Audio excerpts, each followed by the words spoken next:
What's up mga ka-Adibadi? Welcome back sa ating YouTube at TikTok channel. So for today's video, ang gagawin natin is SpongeBob Whole Budol. Yes, gagawa tayo ng SpongeBob Whole Budol dahil binudol natin ng aking tatay. Order ako ng mga items sa Shopee and then siya yung pinagbayad. Diba ang galing, good idea? So, if you ready? Let's go. Nating i-unbox. Ikaw muna. Ang una nating i-unbox is ito muna ang pinaka maliit. Ito. Ito ay yan guys. SpongeBob lanyard. So, hindi ko in-expect na ganito yung width. Ganito siya kataba. So, pwede na siya magamit sa school or sa ibang mga bagay.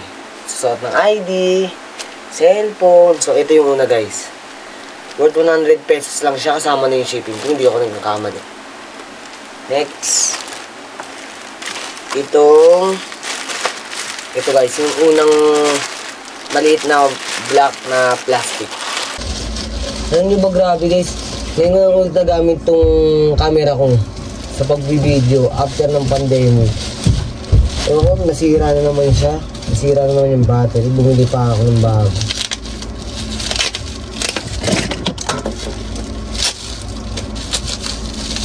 So, ang naman naman ito guys ay ito yung mga items galing sa Deli. Sa Shopee. Yung binlog ko before.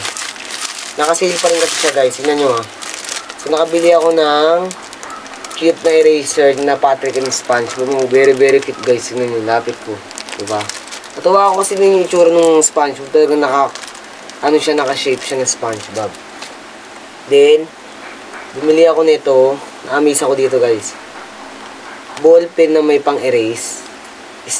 SpongeBob edition. And then, itong isa. Ito hindi ko lang paano to. Ayun yung maangat-angat. Diyos ko. Ano ko na naandar. Yung 0.5 ba to? Na ball pen. Basta ganun.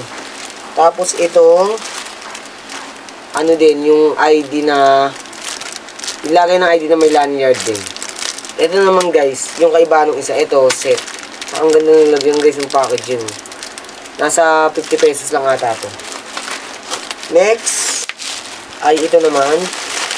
So kaya kayo guys, kung gusto niyo mabudol yung mga nanay at tatay niyo, umorder kayo sa Shopee, tapos pag darating niyo yung order, umalis kayo ng bahay niyo para sila magbayad. Hindi, mali yun guys. Hindi yung tama. Tapos guys, ito naman pangatlo ay ito. Lalagyan siya ng mga kutsara tinidor na SpongeBob. Tignan nyo guys, may print pa siya ng SpongeBob. Tapos itong parang mini towel. And then last, ito yung pinaka, grabe guys, ito talaga yung pinaka inabangan ko. Ngayon ko pa lang siya bubuksan. Almost 1 week na siyang dumating dito sa bahay.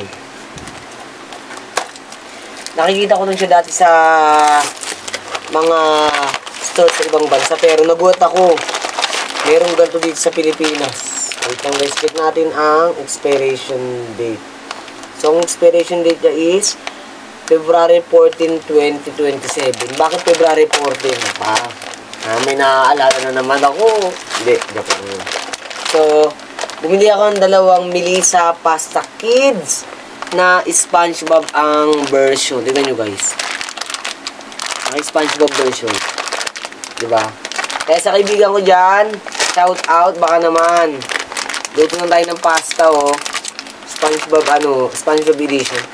Ang pinagtataka ko lang guys, kapag niluto itong pasta, ganyan pa rin ba yung magiging itsura niya? Comment down below nga kung ganyan pa rin ba o magbabago. So, yun lang naman guys.